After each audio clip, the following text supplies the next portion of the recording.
Hello, everyone, and welcome to Fireside Chat number 29. Erin Pizzey. This is going to be a special Fireside Chat because, due to some technical issues, I had to do a pre recorded session of Fireside Chat with Erin Pizzey, but I do have it here, and there were also some audio issues on Erin's end, but I was able to sort of raise the level, so you should be able to hear her reasonably well. But I apologize for the audio quality, although it should be fine to listen to. And I thought the chat was too good to toss out. There was a lot of really great things spoken about. Now, this chat with Erin Pizzey is part of, hopefully, what will be a larger series of Fireside Chats dealing with, specifically with speakers that are going to be at the ICMI conference. We're starting with Erin. I'm hoping that we can get other guests like Mike Buchanan and so on. So I hope that you guys enjoy this Fireside Chat, this pre-recorded Fireside Chat with Erin Pizzey. And thank you, and Badger on. I thought, as we are sort of like working towards that day, I would try to get an interview or a Fireside Chat going with each and every panelist that's going to be at the ICMI that's willing to talk to us.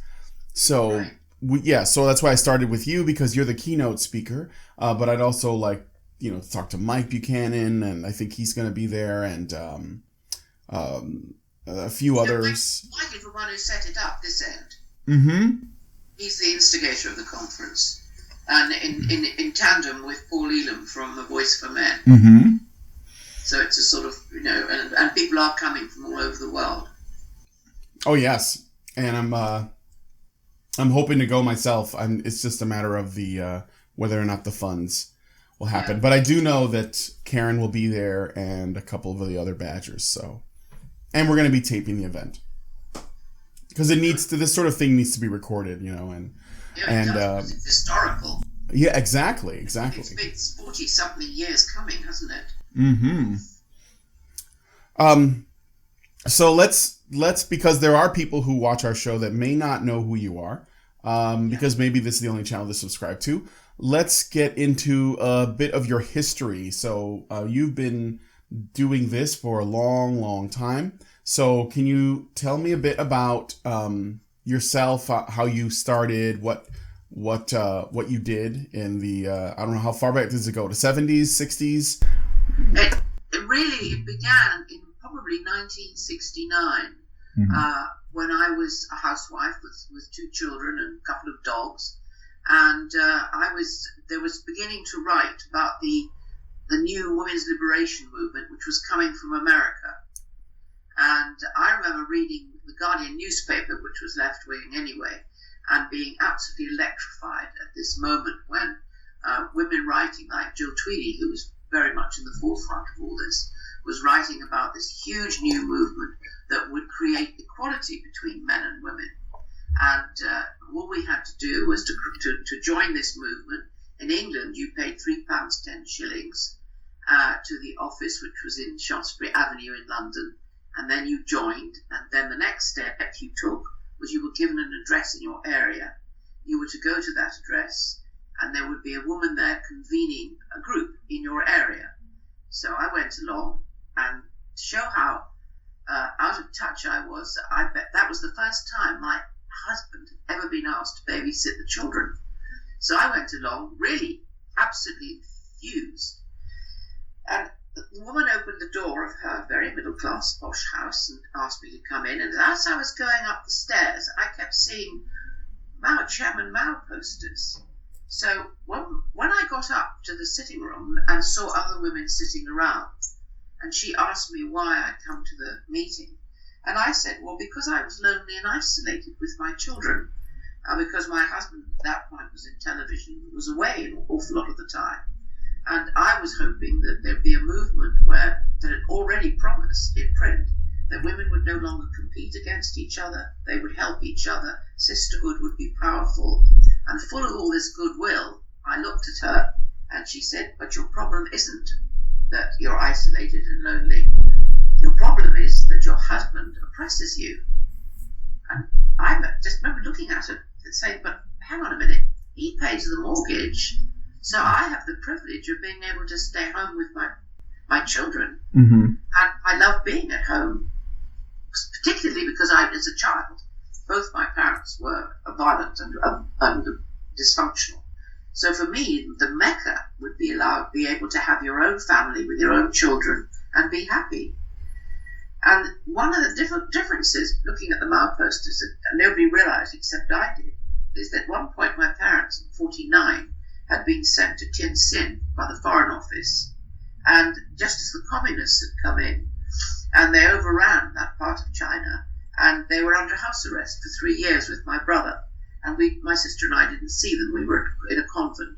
But when they did come out after those 3 years, the stories that I heard about what was happening in China were appalling. And I kept looking at this woman thinking, well, don't you know that women are being forcibly aborted in China? Why have we got Mao's poster on the wall? Then I thought, well, she was just her, and it would be different if I went to the head office in Shaftesbury Avenue, because I was a shorthand typist and could offer to do some of the work there. But I realized very quickly it was nothing more than Marxist feminists getting together. And then I began to look at the history. Mm-hmm. And to me, it seemed very simple. It started in Washington, the very first meeting, and it was the Marxist feminists who decided they were going to carve a movement out for themselves, and because they were tired of supporting their Marxist left-wing boyfriends or husbands. And the idea was that no longer would they fight with men against capitalism. They'd move the goalposts. They'd make it not capitalism was the enemy for women and men, but it would be all men, the patriarchy. And that would ring-fence their movement. And I know a lot of people will listen to this and think this is rubbish, but actually that is what happened. In that time, I left the movement. I was thrown out, actually. I was banned from all the collectives. And I went off to do what I actually believed in, which was a place for women to meet with children so they could continue working together in our communities. And that happened. But very quickly, the first woman came in who was bruised from her neck to her waist, where her husband had taken a chair leg and beaten her in an area where it wouldn't be seen if she was wearing her clothes. And when she looked at me and she said, "No one will help me," those words catapulted me back into my childhood that I'd put away and made me realize that something had to be done for her. And I took her home that night. And then it was almost like a terrible tsunami, because women were arriving on this doorstep of this tiny little community centre, 2 rooms downstairs, 2 rooms upstairs, and an outside lavatory, with their children knocking on the door, and I couldn't send them back.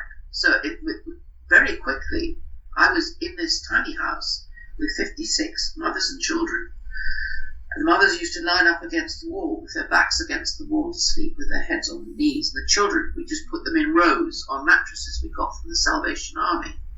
Well, you can imagine I was very quickly in trouble with the local borough, and they took out warrants to arrest me for overcrowding. So I had no permission to take anybody in. It was a community house. Fortunately for me, a millionaire who owned a big building firm arrived as the press began to take an interest and said, "What can I do for you?" And the mums and I said, "Please, can we actually find a very big house to help us with the overcrowding?"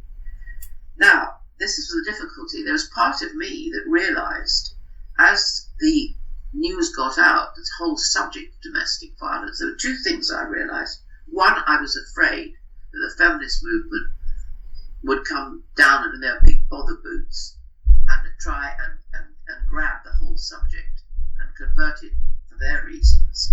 Mm-hmm. And 2, I had to say that for the first 100 women that came into the refuge, 62 were as violent as the men they left. So I knew from the beginning it wasn't a gender issue. I also knew, obviously, from my own childhood that it wasn't a gender issue. My parents were as bad as each other. It was until a death do us part relationship. So that is exactly what happened. In 1974, we lost out to the National Federation of Women's Aids. And they declared themselves the national movement. And it didn't matter to me, because to me, I always saw that it wasn't a gender issue, that it was actually a generational family issue. And because I could trace it back in my own life to 3 generations of grandparents, parents, my brothers and sisters, and my children, I did the same on the questionnaire that every mother filled in when they came in. So we could look back several generations. So you could actually say to a woman who was already violent, look what your mother or your father or both, look what happened to them as children, and now try and understand. I used to call it strategies, because as a baby, very young, you begin to create strategies to survive, because you're born into a war that's not of your making. And for many babies whose brains are really plastic and they're not even formed properly when they're born, experience is the architect of their brains. Mm-hmm. So if you're born or marinated in violence, why are you expected to be any different than your parents when you grow up? You can be lucky. I was really lucky in that when my parents went to China, my sister, my brother, and myself spent our holidays in a holiday home called St. Mary's. And Miss Williams, who ran the holiday home, took me, an incredibly violent child, under her wing, and in a way mothered me in a way that made me realize that there was a totally different world out there, and that was the world I wanted. I consider myself extremely blessed. But at the same time, what was happening is that the Federation and were setting up all these houses which are supposed to be refuges. But the first thing, and still to this day, all the refuges are largely run in the Western world by the feminist movement. And I knew what would happen. What happens is the hostels for battered women, no men can work in them, and yet men are the most vital part of any work you do with people who have come from violent homes. My children, many of whom have never met a gentle, violent man till they came to my refuge, and also my women. Many of them were absolutely amazed when they could see men who could play with children, who could spend time with the mothers, enjoy their company, and not be violent or abusive. And so we had this, and I, all these last 40 years, have been begging people to listen, because the tragedy about this, you call it the patriarchy. If you demonize men, if your aim from the very beginning, they'd stand in these huge collectives and talk about how marriage was a dangerous place for women, and the new mecca for women would actually be women with their children without fathers. And this is what's happened. They, I'm afraid to say, have been extremely successful. Yes. A couple of things that really stood out for me that I didn't really think about. I know that there's been a lot of people talked about the history of feminism and its connection to Marxism, and a lot of times that is dismissed as conspiracy, or it's far-reaching or what have you. And even though there's been a lot of evidence about it, but what I find really interesting is when you talked about, well, first of all, to clarify for people who may not know, we are talking about what people consider the second wave. Is that correct? This is second wave feminism. Honestly, I wouldn't even give it the title of a second wave. It was actually basically fraudulent women, highly educated, mostly actually in academia with their students, that made this plan. It was like a Trojan horse. It came into view with this business of we're all going to be equality feminists, which we all certainly are, and many men. But then the dialogue underneath, they had a completely hidden agenda. Yes. And it's $1 billion industry everywhere. Oh, it's huge. Yes, absolutely. Yeah. And then the connection to communism comes in when and this is the part that I think stood out for me that is interesting, where you had these women and their communist boyfriends, and that wasn't working out for them because they ended up having to support their communist boyfriends. So instead, they just rearranged the paradigm. They shifted it from being the proletariats versus the bourgeoisie to the women, or the women against the patriarchy, or the structure built by men, or just men in general. And it's actually very, very appealing for a few reasons. Well, one, the timing is interesting because it's right after World War II, and we have had, we're on the verge of, we're in the Cold War, and so communism is a big threat that everyone's concerned with. And on top of that, you have our natural biological instinct to protect and care for women. Our gynocentrism, which is if a woman is in danger, we want to react, we want to help them. So if women speak out and they say they speak for the collective and they say they speak for the voices of women, you will not only get the support of other women that naturally have kind of an in-group bias towards themselves, but you will also get the support of men that want to protect them. And of course, those men are not seen as they're not considered part of the patriarchy, but they are at the same time. It's very confusing, but so this actually can catapult the feminist movement, or as you call it, this sort of hidden agenda shadow cabinet movement. It can catapult them into power really quickly because you do have the point. Part of the drive and why it attracted so many academics was because at that point women were fighting for tenure, and certainly at that point in academia, most of it was ruled by men. Mm-hmm. And I remember talking to some of the professors when I was in America helping to set up your shelters, and that was one of the reasons that the anger was spilling out, and it was so much easier to announce, to create an apartheid, which is what it's become. It's severely racist in its own way, mm-hmm. because it essentially says the only reason men get anywhere that they do get is because of the color of their skin. Oh, yes.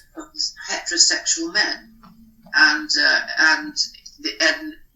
this is what they were talking about, and I was thinking it was so cynical, because essentially they stood on backs of women like me who had a vision of a better place for all of us in society, not just for women, and they essentially raped us. They took away, they portrayed people like me as an ordinary woman. I'd get screamed at in those collectives because we were all supposed to want careers, and quite a lot of us would stand up and say, no, our career is actually being home and having children. Now, if you even suggest that, there's a horrible atmosphere in the feminist movement towards women who actually want to be home, to be married, to love their husbands. And it's destroyed so much for women. We don't any longer in England, I don't know about in America, but in England, because of the situation financially, most men and women have to work, both jobs, and women don't have the choice of staying at home. Now, if you're a single parent mother and you're dependent on welfare, you have to start looking for work here when your children are about 5 years old. Then you're supposed to go out to work. And who is home for the children? No one. And this they think is going to produce a sane, happy, contented, harmonious society. It's not, because apart from anything else, we have millions of children in this country who have no fathers. Yes, and that in the States, that's a huge problem, especially in the Black community. They are essentially the canary in the coal mine when it comes to fatherlessness and the consequences of that. They have incredibly high rates of criminality and incarceration. Now, these reports are coming out because in the early days, the reports coming out with the fathers were completely unnecessary. Single parent mothers had exactly the same results as 2+ fathers and mothers. It was epidemic. This in a sense, this dissolution of men from society. And I just look at it now and think, I think it's too late to get any change. Unless a whole generation of younger women, this is my hope, are coming up and refusing to have anything to do with this so-called feminist hate movement. Yes, they'll have to.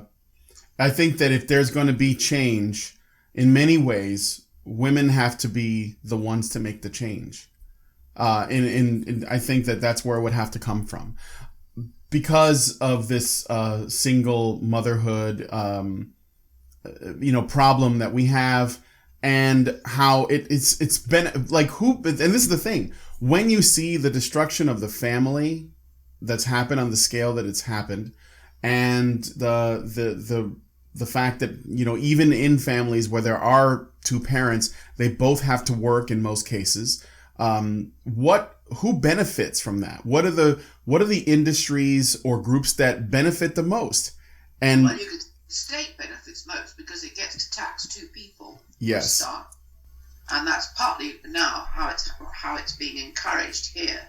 Because even David Cameron, who's a Tory, who was supposed to be pro-family, as soon as he got into power, he announced that working couples would get, I think, the £125, but women who are out working with their partners, and women staying at home to bring children would get nothing because it was a lifestyle choice. Since when?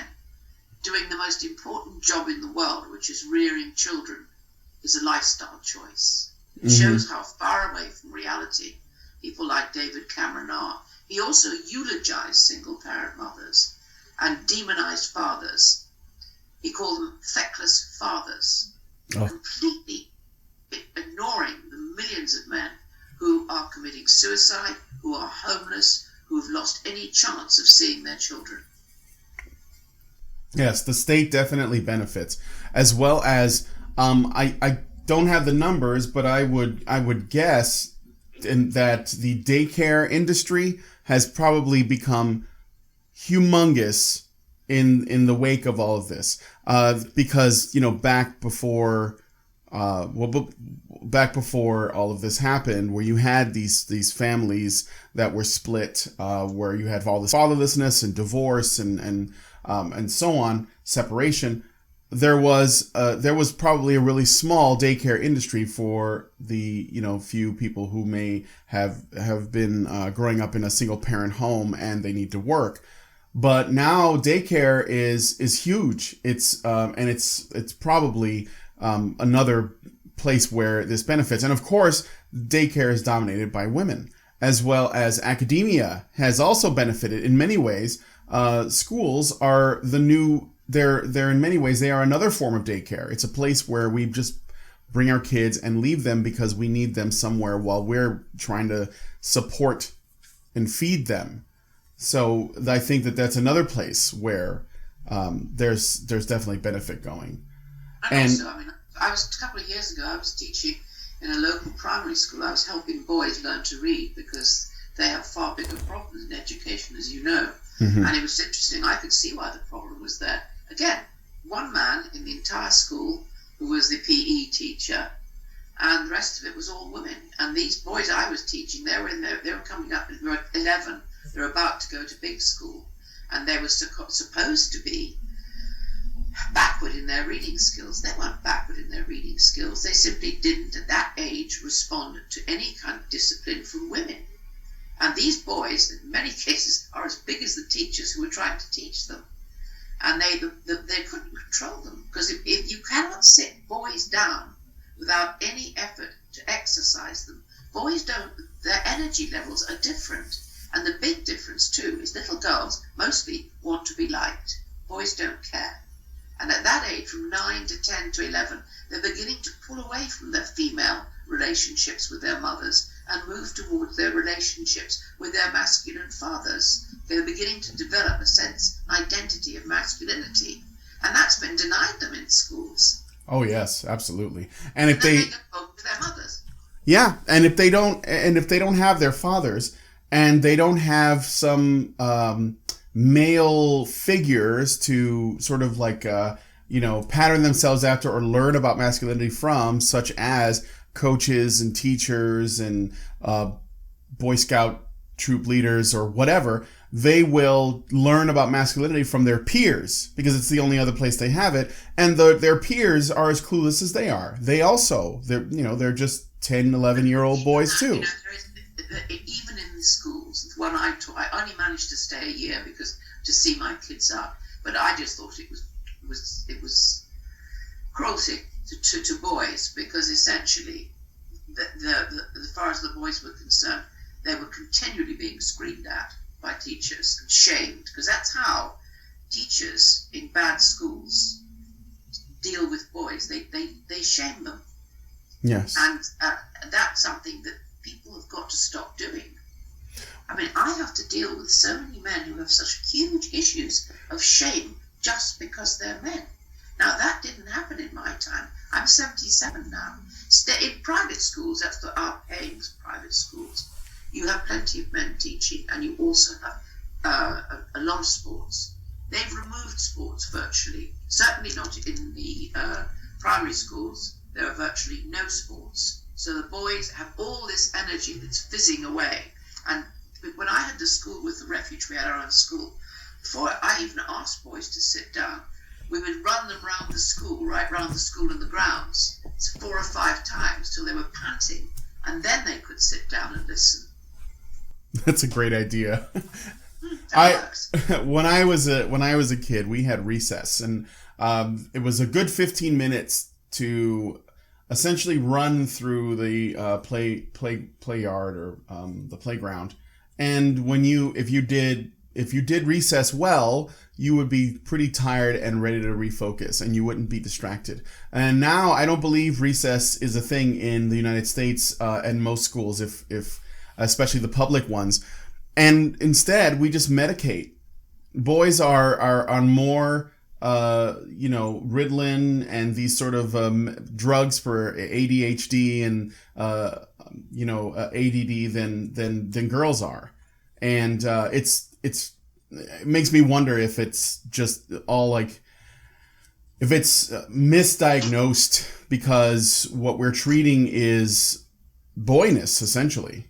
Yes, that's exactly right. And this political ideology that says that boyness has to be, because it's masculine, it's toxic, and then you have to feminize boys. That's really what's behind all this.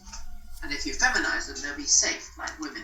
The fact that women are actually statistically just as violent as men in relationships, just as controlling, goes unnoticed. Of course. It's tragic as far as I'm concerned. I know that you have a website and you're a writer and you have lots of books and stuff. And you talk a good deal about this sort of, these talking points. What are your current goals with regards to men's issues? Like, what do you, where do you tend to focus? What would you like to see? And do you feel that we will see any progress made in that area soon? I do, because for a long time I felt absolutely desperate because nobody was listening about the fact that it's the only way forward to help people who are victims as children of domestic violence and sexual abuse was to be able to recognize generational family violence and the fact that it can be treated. And what I did build with the refuge was a long-term therapeutic community, the crisis refuge being where you came when you were in crisis. And if you were an innocent victim of your partner's violence and had come from a normal family and could mother your children, then you needed the refuge, but you could be helped to move on quite quickly and supported. The women I knew needed help most were my violence-prone women. They were victims of their own childhoods, and they needed long-term therapeutic care because they'd never been mothered or fathered. They had never understood how to take care of children without using violence as a first resort. So I had the big crisis refuge. Then I had what I call second stages. Women could choose to work together and move together to lovely big houses that were either donated or I managed to buy, and live there with each other and support each other with their children for 3 or 4 years, in some cases longer, because they made a choice when they were ready to move on. Mm-hmm. And I saw from the very beginning that if you mother the mothers, and if with any luck, if the fathers are involved, you father the fathers, then you can actually transcend the generational violence. Now, I'm beginning to talk to people who want to set up the Erin Pizzey Foundation, and so where we can actually teach and educate and write and help people who are victims of generational violence. It's going to be very, very hard going. I've got no illusions. I don't know if it'll be in my lifetime. But what I desperately hope is that the idea of blaming men, of 40 years of money being misspent and fraudulently spent on publicizing and the feminist movement will be overcome. And we will look back at the last 40 years and wonder why, everybody will wonder why they were so foolish as to believe the hype that went with that. Mm-hmm. Yeah. And I notice now, where I was an extremely lone voice 20 years ago and had a lot of trouble, there was a point when I couldn't go anywhere to speak without pickets and threats and phone calls and it, not just me. I mean, Susan Steinmetz was threatened, and so was these are American researchers, and the most famous of all, of course, is Murray Strauss, and he was Mm-hmm. also threatened. And my feeling is that there will come a time when there will have to be some sort of tipping point where all this is exposed. Mm-hmm. And I hope it comes before I die. Mm-hmm. Well, it does seem that it's getting to the point now where the media and feminists can no longer ignore a lot of these issues. They're just unable to shut down that conversation, because the more they try to silence the MRM and Voice for Men, the Honey Badgers, or just people who just want to see more have this conversation, the more they try to silence that, the more it works against them, because more and more people are starting to ask, well, why are you silencing them? What is this about? I want to know more. And now they have to acknowledge it. So there is, I think that there is there is a light at the end of the tunnel, and I think we're seeing it. The ICMI is I think that's huge. There are so many people that are going to be there, and this is going to continue. And the media is not ignoring it anymore. They may be trying to slander it still, but that's not going to last, I don't think. So. Well, it's interesting. What seems to have caught the public eye here is the many, many cases now. The last case I was involved with was Mark Pearson, who will be at the conference. And a man in his 50s going home, as he did every day, from his workplace, and the next morning the police turning up on his front doorstep to announce that he has sexually abused a woman on Waterloo Station, and he had absolutely no idea what they were talking about. He was dragged down to the police station, he was charged, he was let out on bail. And here this man, his whole life turned upside down because some woman had made these allegations that he had penetrated her vagina with 3 fingers, passing her on his way presumably home. And because she's a woman, it has to be believed. It is actually said publicly by the police and the Crown Prosecution Service that the policy is the accuser has to be believed, and not only that, even if, as in Mark Pearson's case, he was acquitted, she has still got anonymity for the rest of her life. Wow. Now that is happening daily here, and this is why suddenly there are big questions being asked. What is it about our Crown Prosecution Service that seems to have decided that they're going to prosecute and persecute men on a very wide basis, and the police are in cahoots with them? Well, the answer is the Crown Prosecution Service is stuffed with radical feminists. Mm-hmm. And they've always said they'd do. This is no surprise. That's really interesting. Because when I have debates with feminists, online or in person, what often comes up, and I'm just throwing this in there, is that it's obvious that men are in all of the they're in the highest levels of political power, and there aren't enough women in those positions.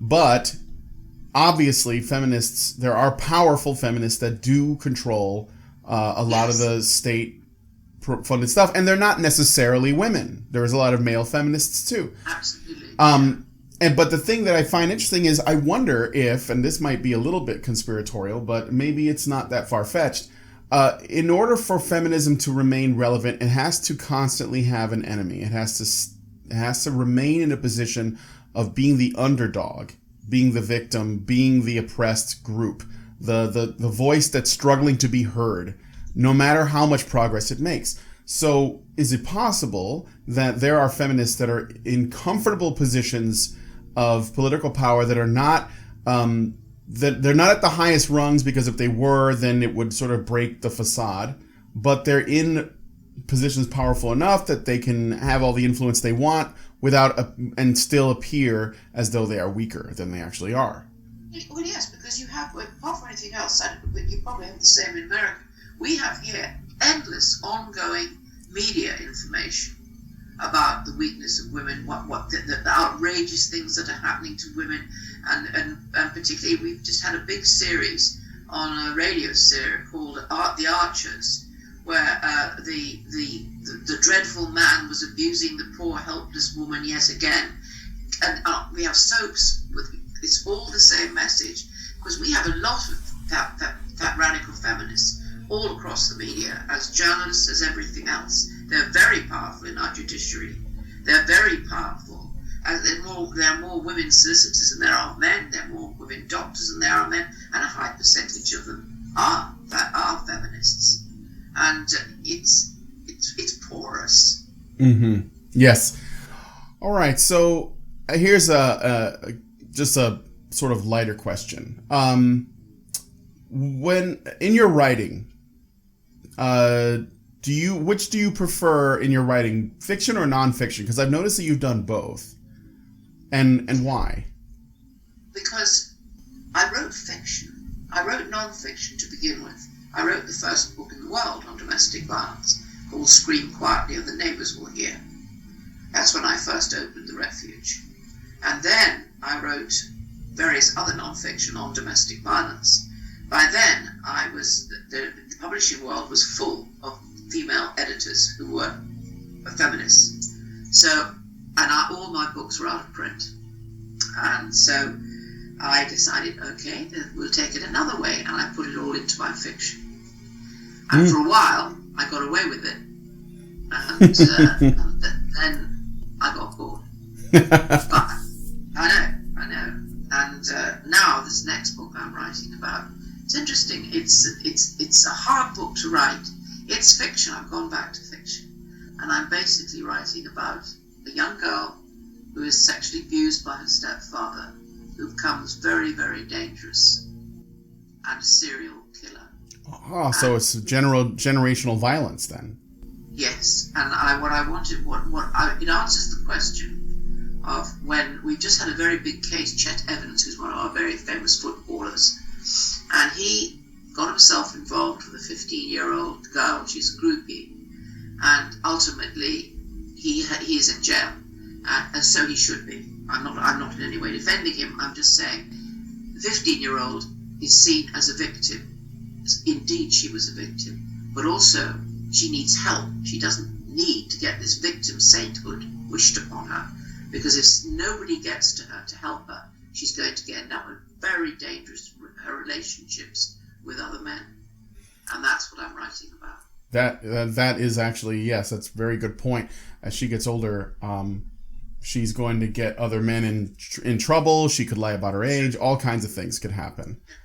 Yes. When you look back on your life, what things are you most proud of? My children, my grandchildren, and my great-grandchildren. That's awesome. Who do you like to read, and are you reading anything now? The Bible every morning. Mm-hmm. And I'm reading...